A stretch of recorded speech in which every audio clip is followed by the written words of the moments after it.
Hello guys, good morning. Aga pa ta subong nag bugtaw ang aton nga recipe nga lutoon subong guys kay tuna nga patis. Tuna nga patis.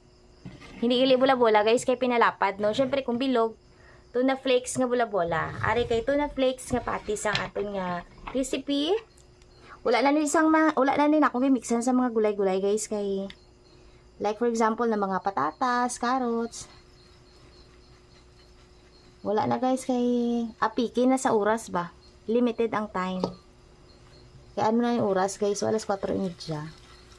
So gadali ako guys kay may workman ako. Kag isa pa ma-prepare ako sang sudan sang duwa ko kay estudyante for this morning.